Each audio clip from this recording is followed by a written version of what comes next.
Thank you very much for inviting me. I'm going to start by doing something very English, which is apologise. I'm sorry I can't do this in Turkish, and I hope you're able to keep up and that I don't speak too quickly. Wave at me if I go too fast. My colleague Penelope has set the context for some of the things which I'm going to say, but she had artifacts, and I don't want to be upstaged by Penelope, so I'm going to use one artifact, which is not very historic. It's my hat. And what I'd like you to do is to try and be creative and think about all the different uses you could think of for a hat. And I might ask you at the end with some help to tell me all the different ways that you could use a hat. I'd also like you to think, why is the history curriculum like a hat? And that one I'm going to answer myself in a moment. So I'm going to put it there to remind you and remind me to mention it at the end.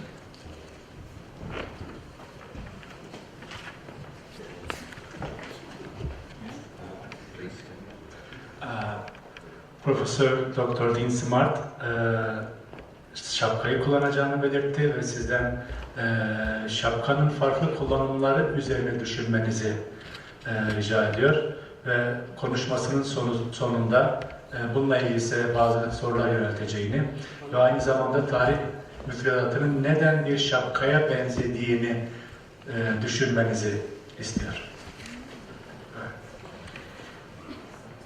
The curriculum's a little bit like a hat because it's a fixed size, right? You're given it, somebody else makes it, and it might be a little bit uncomfortable, it might be too big, it might be not the style that you would like. And that's partly what I'm going to talk about, is inheriting a curriculum that somebody else has produced. Penelope and I work training teachers and also do various other bits of educational research. And that's always a pleasure. Like you, it's an opportunity to work with people who have a lot of energy and are interested in what they do and debate things. And one of the big debates for my student teachers who are prepared for secondary schools is, what is history for? What should it include? Who chooses? Which bits of it do you privilege? Which bits of it do you give the opportunity to have status because they are included in the curriculum? And that's a big debate in the UK over the last couple of years because the curriculum has been changing. As Penelope mentioned, we've had a government that is very keen to set things differently to the way they were before, to move from a consensus to a more polarised position. Our curriculum breaks schooling down, as Penelope said, into very clear divisions. Our secondary begins a little bit earlier than yours, I think. And our examination system includes examinations mainly at 16 and at 18. But there are some tests which are measured nationally for particular subjects because all of our recent governments have been worried about accountability and measuring things. So there's been a very, very strong focus on how do we know that we're doing well.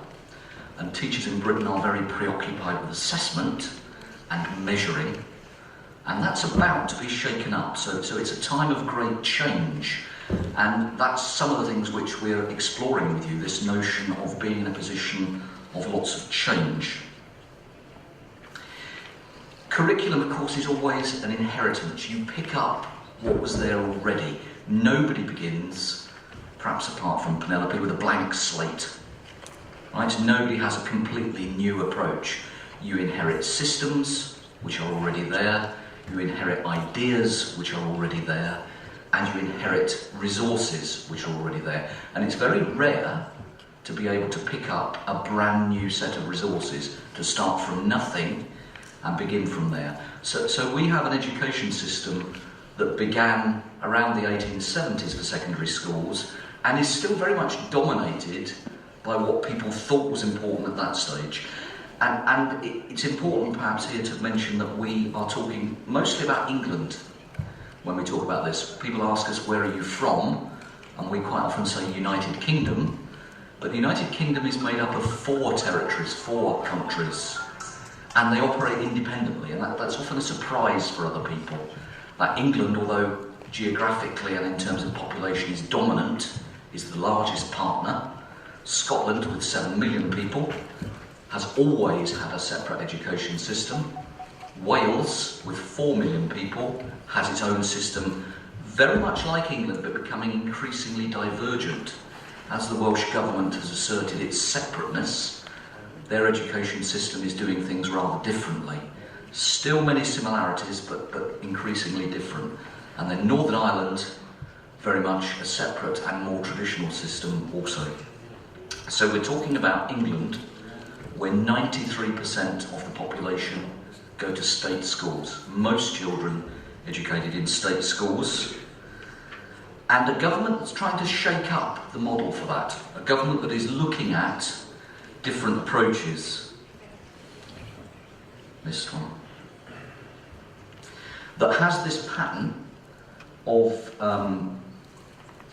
different age breaks, but is trying to set up independence from local government control. Traditionally, our state schools have been local government organised, and now the government has introduced academies, schools which operate separately, schools which are not subject to the national curriculum, and a new model of school called a free school, which doesn't have to follow this model at all.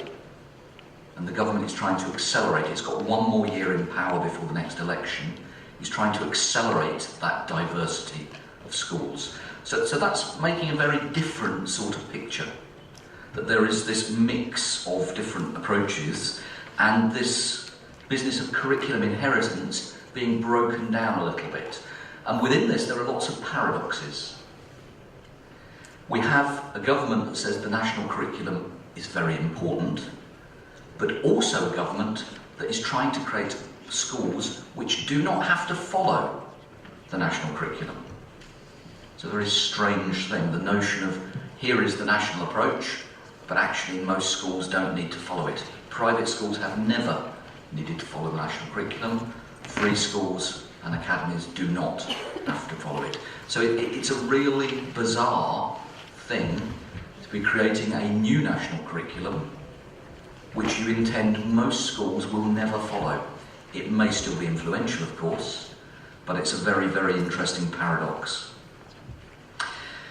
Okay, so history curriculum. Well, traditionally, it would be very narrative-based. About 100 years ago, it was received stories, received information, a very British approach, but also a very English approach. For British history, mostly is English history in the textbooks from the time. And people from Scotland and Wales and Ireland at the time, not all, but most would say, no, we want to be seen as British. We want to follow a British history curriculum. Now, 100 years later, there is much more of a feeling of separateness and independence, and much more of a feeling of Welsh history with some British history, or Scottish history and Scottish studies, or the history of Ireland. So it's a real change, and for the English, that's actually quite a challenge. It means that the English have to evaluate, well, what is our identity? And I know some of your presentations are about national identity, or about what history does in terms of shaping the sense of self. For the English, it's an interesting time. We have a vote from Scotland in about a year where they have to decide whether they stay within the United Kingdom. And again, for the English, that's going to be an interesting and challenging time. Traditionally, again, schools were very much received knowledge, received wisdom. People telling you things which you're expected to learn and recall. And that was problematic because young people increasingly didn't engage with that very, very passive learning. By the 1960s, there was a sense of crisis in history teaching. An article by Marjorie Reeves looked at history in danger, looked at the notion that nobody would study history at examination level if history continued to be so traditional, so boring, so out of touch with what young people thought was important and relevant for the future. And there was a lot of work done at the time to think about what is history for? The question that I partly asked you at the beginning, what should history include? And there was some innovation in the 1960s, late 60s and 1970s, a project called the School History Project, which I know some of you are familiar with, which looked very much like the picture at sources, what the historian does, how the historian operates, the idea of multi-perspectivity, that there is more than one version of the past, the idea that historians don't always know the answer. History is very fragmentary, as Arthur Marwick said, that it is often incomplete, that it is often biased or unsound, but we do the best we can with what is available. So that's a very radically different approach to telling people a history as opposed to investigating a history. And for secondary schools, that meant a big move towards resource-based learning. It meant textbooks which did very different things. And the debate, which happened at the time, was quite heated, but moved all of history teaching into much more of a thoughtful place, I think, where there was a debate about skills and concepts and structure, and people thought about what is history as a unique discipline and what does it offer. And although that's a very dated picture because it's a 1970s graphic, it's still very much the case that the whole paradigm has shifted, that we look at sources, that we look at weighing up evidence, that we consider the approach of the historian. But it does reflect a sort of global trend towards history wars, towards a debate about what do we include in history and how is it done, how is it taught, how is it delivered. And it's one of those wars that often quietly is fought behind the scenes. Academics meet and they discuss and they argue, but it doesn't always make it into the public domain. Sometimes, a little bit like volcanic action, it's very intense and it bubbles to the surface. And sometimes it's hidden. And sometimes it makes it into the press and the media, and take a deep breath, Penelope. Our Minister of Education, who is not terribly popular in education circles, has allowed this, encouraged this to bubble to the surface. In fact, he has used the media very well to put his position across. He's very ideologically based. He believes in a very traditionalist approach, perhaps even behaviourist approach, and fiercely puts the argument that there is a crisis in history teaching, not something that the history community really recognises on the whole. But his view is that we need to go back to a more basic approach. And our Prime Minister, David Cameron, has said in public that his favourite book is this one, Our Island Stories, hence the title of the presentation. He believes, and the Minister believes, that we should be telling very, very national stories, that we should have a sense of pride in our history, that we should be retelling national stories that make people feel British. That's a very, very hot debate for the history education community in England. Whether you can actually make somebody feel British, whether history in schools is even for that. You know, should history be used to make people feel they identify with something? Does that work? Or is it just what politicians like to believe might be possible? Our Island Story was written some time ago, and in some ways is myth history, is a nice, gentle, easy story, the sort of story that you might have used some time ago with younger children. This is how it was, this is how the past was, not a subject for debate, or a subject that is sometimes disagreed about, or a subject where the evidence is incomplete. The book very much moves through chronologically and very much operates and offers one single narrative that is very unproblematized. And that's very, very challenging for modern history teachers, because of course what they've seen recently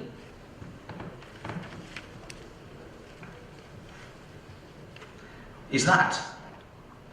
So all modern history teachers pretty much have been brought up and developed on this, and yet the ministers are now suggesting a reversion to this.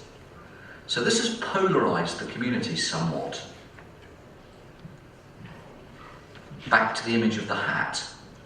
You are being given somebody else's design, somebody else's shape, somebody else's size. And that's been problematic. So there was a huge debate when we had our consultation on the curriculum. More people wrote to the government about history than all of the other subjects combined. Massive input from the history education community, and a very, very interesting, not quite reversal from the government, but at least a pause. And the curriculum that Penelope was talking about for primary, and the curriculum that I will talk about in a moment for secondary, is not as bad as it could have been.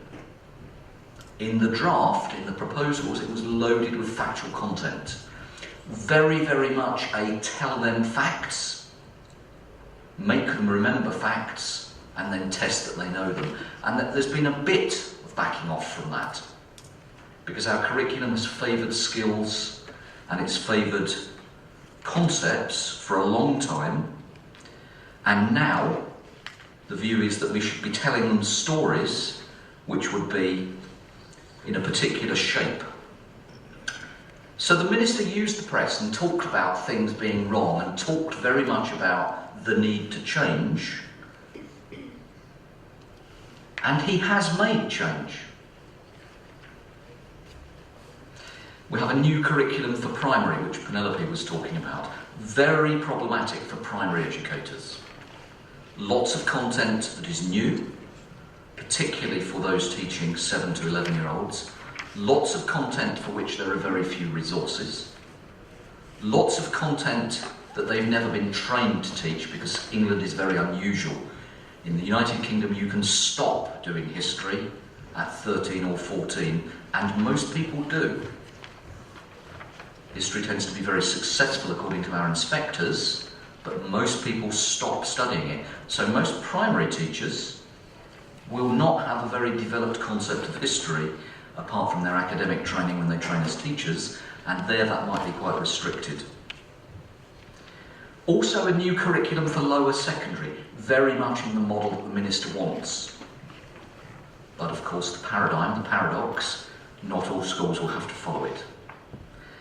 A new set of examinations for 16 and 18-year-olds, so massive change. Huge pressure on teachers, huge amount of things to alter, perhaps. The new types of school that I've been talking to you about, and new teacher standards. All teachers and all training teachers have to meet national standards, and they have been reframed in a model that is much more basic and much more traditionalist in its outlook. So our local history war, our debate, is about this notion of skills and concepts. Should we be telling stories, or should we be offering skills and concepts? And is that the proper divide anyway? One of the things that happened in the 1970s was massive debate, and then after that debate, of course, people chose a middle path. People chose information and skills and concepts, not information or skills and concepts. And what has happened is that people have chosen to blend. You can't teach history with only skills and concepts. You need content. And of course, no history teacher wants children not to understand chronology, not to have a very strong sense of what the curriculum is made up with. So there has been a sort of problematic issue about how other people understand the debate. In the press, it's always polarised. In reality, most history teachers don't have the or, they have the and a mixture of both content and the skills and narrative. But some people see that in a very ideological frame. That's our minister again, this time presented in a very sort of Bolshevik view, sort of ideological positioning. So the education community feels very unsettled by this, very threatened by this, very unable to shape the debate, although they are trying very hard to deal with that. And within that, of course, there are problems, because the minister finds it much easier to grab the attention of the press than somebody talking about the minutiae, the details of how you teach historical understanding. It's much easier to get a headline saying that something is wrong than to talk about the detailed research which Penelope might be doing with very young children, or which other colleagues might be doing with historical understanding using photographs, or which somebody might be using artifacts and looking at that with older pupils to see how there's a change between the different key stages. So, very, very difficult to participate there. It's the age of the soundbite. And one of the things I would say to you as you continue to develop your curriculum is you also need to be conscious to continue in the public domain to tell people why you do certain things. Because otherwise you lose control of the agenda. It's important to have that dialogue with politicians. They should be partners, not opponents. It's important to talk to the other partners in the education system, to children and to parents and to people who operate schools and to the people who use the product of schools, people in the community. So I think the ideological positioning, not terribly helpful. But for us, to link back to theory, it does create tensions. Bloom's taxonomy has been very, very influential in planning in schools. And when we work with student teachers, we talk about higher order thinking skills and developing the notion of why you do certain things and thinking about the challenge, the complexity. And the two arrows represent in some ways the two different positionings we see at the moment. On the one side, on the left-hand side, is where the educators have been for some time. Seeing knowing at the bottom, remembering, as important but not as advanced as applying that knowledge. You must be able to do something with it to make it meaningful. And for a long time we've put the emphasis on the left-hand side and said this is what we want. At the moment, the minister is talking about privileging certain types of knowledge. His view is that there is a cultural canon. There are things that children should know. Information which everybody should have if you are to be considered very educated. And that presents again an interesting dichotomy about where do you put your emphasis. Is it about testing, recall, knowing, having memory skills, or is it about evaluating and analysing and doing things with the information you have? Because pretty much everybody carries around computers now. They carry around smart telephones, right? We can access knowledge very, very easily. And of course that will only accelerate. Older educators are going to struggle to keep up with young people because it's natural to them. We have to learn to make friends with the mobile phone because that will be how people operate. Already coming here, we saw a family taking a picture of a very beautiful hillside, and the mother had an iPad, using it as a camera because it is a camera. But she can also use that for all sorts of other technology and other access. But people will not use books in the same way. Hopefully they will still use books, but there is a shift in the expectation, and young people are the pioneers for that. And as educators, we do need to keep up with that.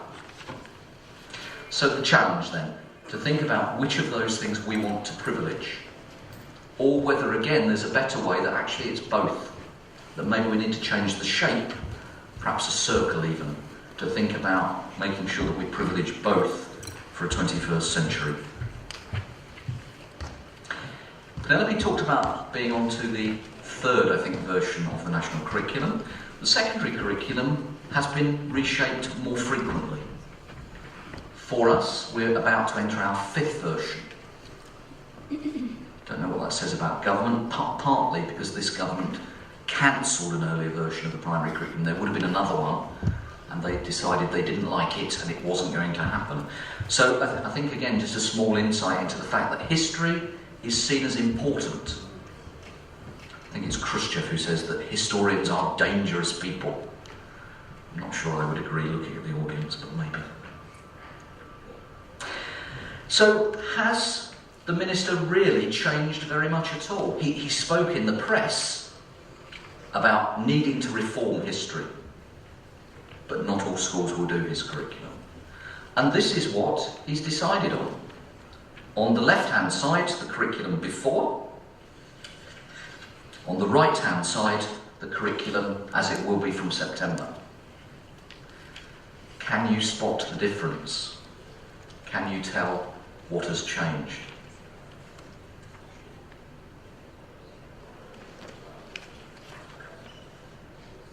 And the reality is that it's perhaps more of a public relations exercise than a major change. That there are some small changes to dates, mostly based on kings and queens, because the current government thinks kings and queens are really important, knowing your kings and queens. There are some small changes to emphasis, but this curriculum is not tested. In the past we've had levels. We have had 8 graduated levels, and you had to measure where children were against that, and then a 9th level for the very able. And that has been removed. So a big challenge for English history teachers who are obsessed with assessment is what you do when you don't have levels anymore. There are some additional things on the end, a little bit about other aspects of global history. But the thing that I'd like to move on to next is which emphasis do you place? Which countries do you include in a curriculum for modern times? Because this is very, very much British history. It's understandable with younger children to go for something very concrete, something which they will understand, something which they will be able to connect to, and as they become older and their historical thinking becomes more sophisticated, to widen that out. But that curriculum doesn't really do that. That curriculum focuses on British history, and to a large extent British history means Southern English history in our textbooks. It doesn't really go to Wales very much unless there's a problem with Wales. It only goes to Scotland when we want to fight them, or when they're causing trouble.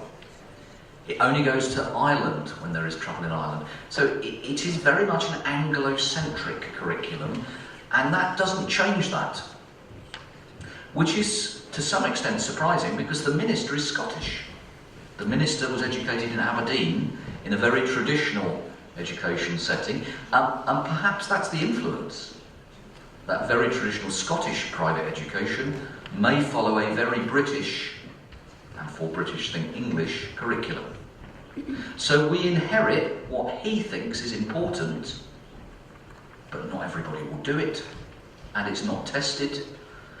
And again you think, interesting. What do we mean by history? Well, in the curriculum that is already gone, we looked at the notion of key strands. Chronology, of course, knowledge and understanding, interpretations, historic inquiry, and then how you organise ideas. And that would be true to say, I think, that in England we thought very hard about what we think about curriculum. And the national curriculum has helped us understand and define that better.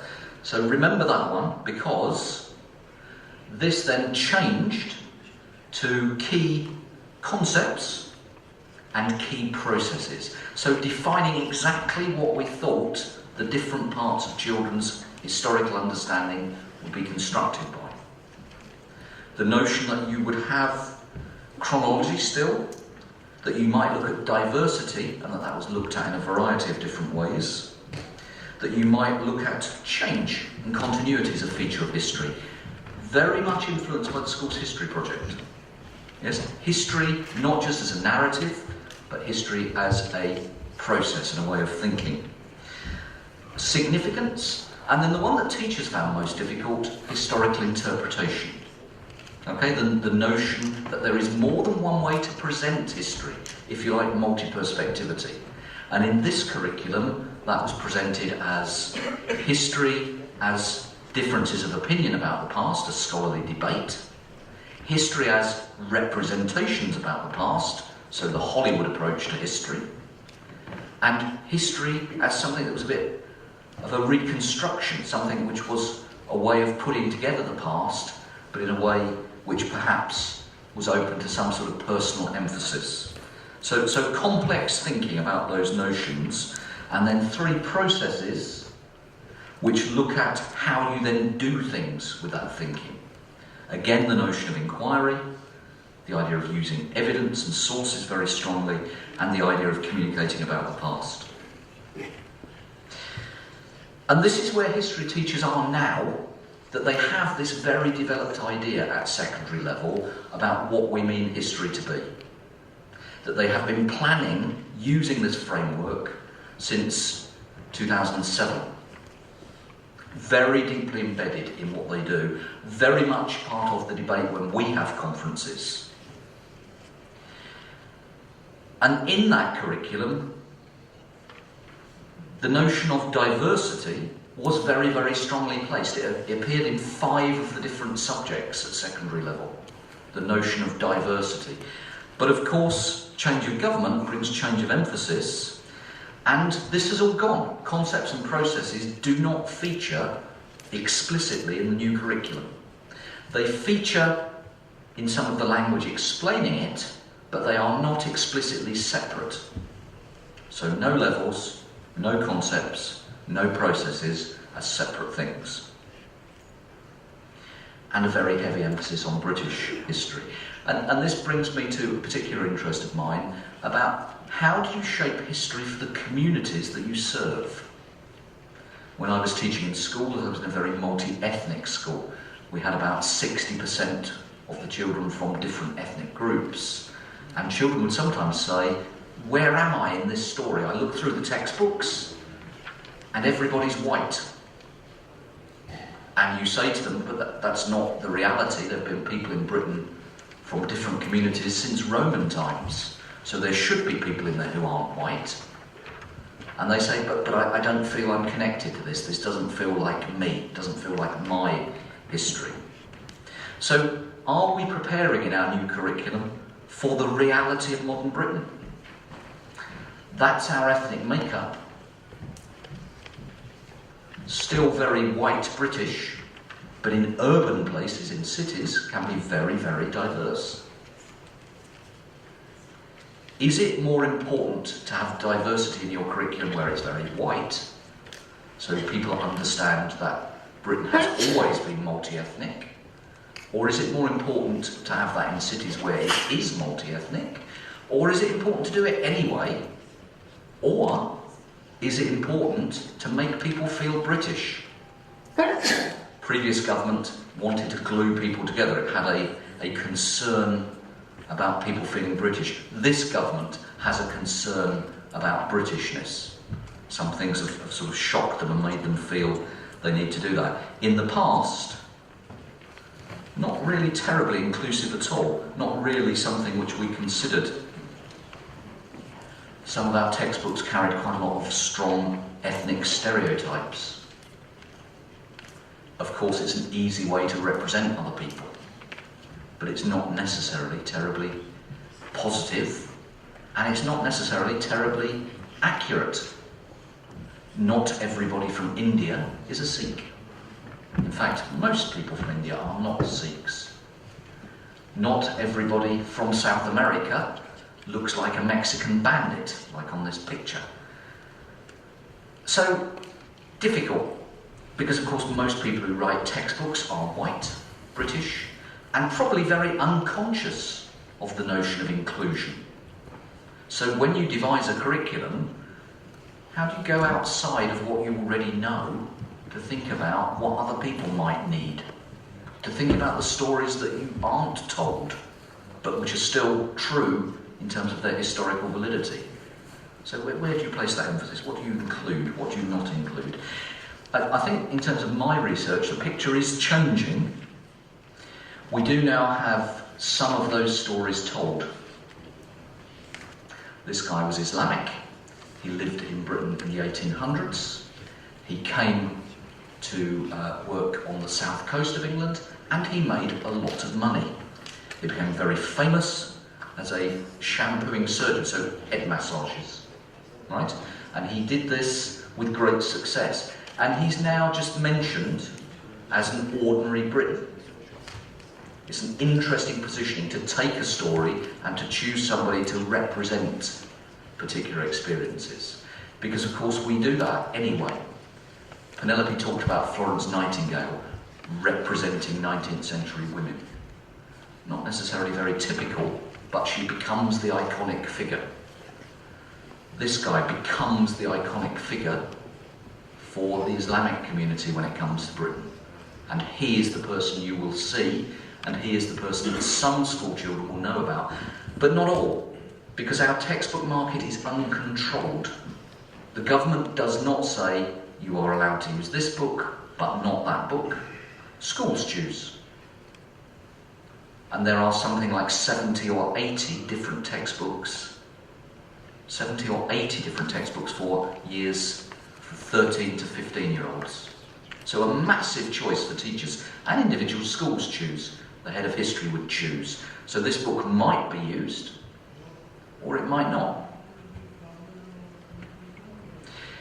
We can also see some deliberate agency by people who write the textbooks, choosing to have narrators, people who tell the story, who comment on the history. Usually British textbooks are pretty neutral. This is the information, and there's no commentary on it. Here we have two narrators, one of whom female, British, white, one of whom male, British, mixed heritage, or African Caribbean heritage.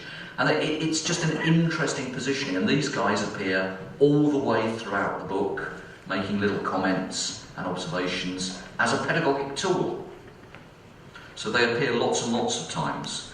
And here they're debating two different historical positions. So they're being used to carry the narrative forward and to problematise it. To talk not about this is what happened, but to debate the different positioning. And they're talking about that, and it allows the teacher to pick up on that debate and to develop the ideas. So, inclusion and diversity. It's there in the textbooks. It's not as explicit in the new curriculum. It's an interesting challenge, and it's something that preoccupies politicians because of things like this.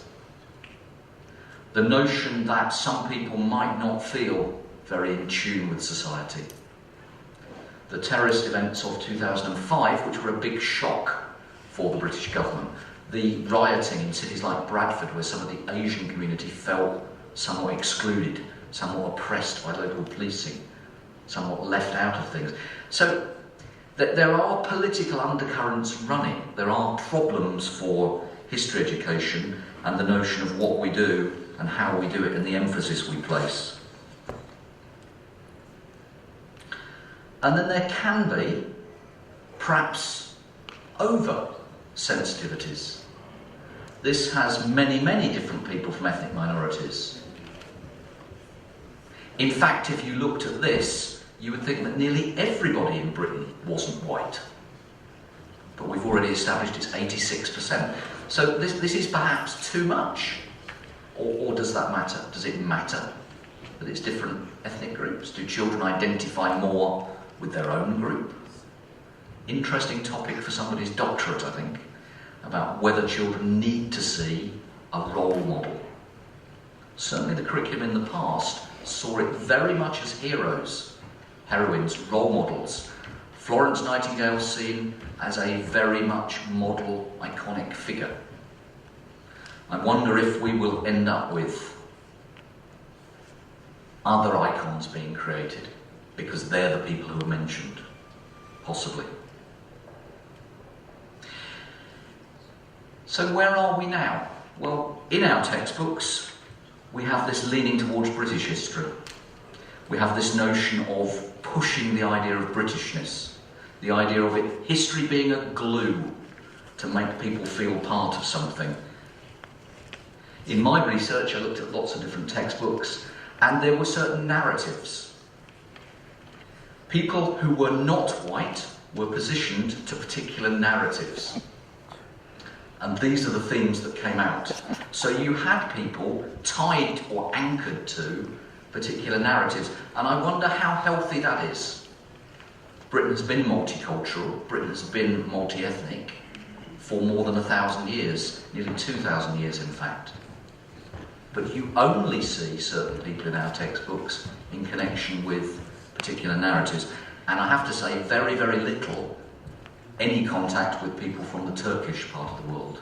So you're almost not mentioned. Sorry. Okay, and of course they're very negative narratives. Okay, it is something which is not a good experience. If you are African Caribbean, you see people like you being enslaved, being mistreated, being humiliated, having to fight for a basic human right, having to continue to fight in the 1960s, and that's reality, but it's also very negative. So for a teenager developing their sense of identity, that positions history as a very negative issue. So just an interesting thing from research to think about, okay, so what do we include? We can't take those topics out. But should we include other things to counterbalance that, or is that distorting historical reality? Everybody needs their heroes, don't they? Everybody has to have an iconic figure which they look up to and have as a sense of sort of iconic, totemic value.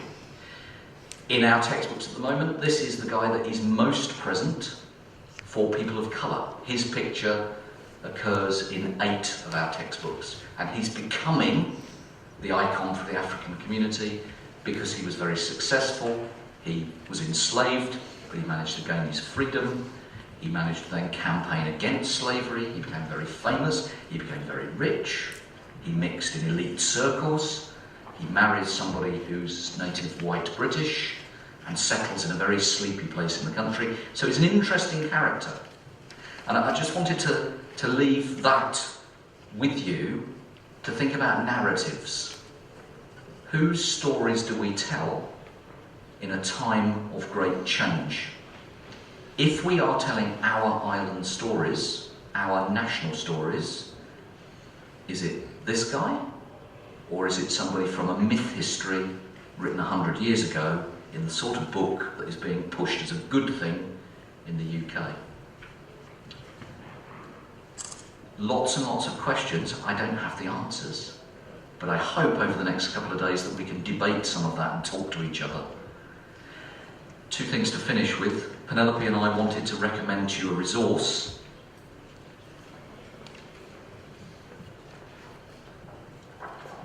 Apologies, it's in English, but it's Shared Histories, and it's a collection of materials. It's an e-book, and Penelope has it on a memory stick. So if you like a copy, it's lots and lots of material with links to external sources, for example, teaching and learning materials, mostly for teacher training, but there may be things that teachers could take and use, and it's for different age groups. So we'll have that over lunch, and if you're interested, come and talk to Penelope about the Shared Histories. And I want to finish with my hat.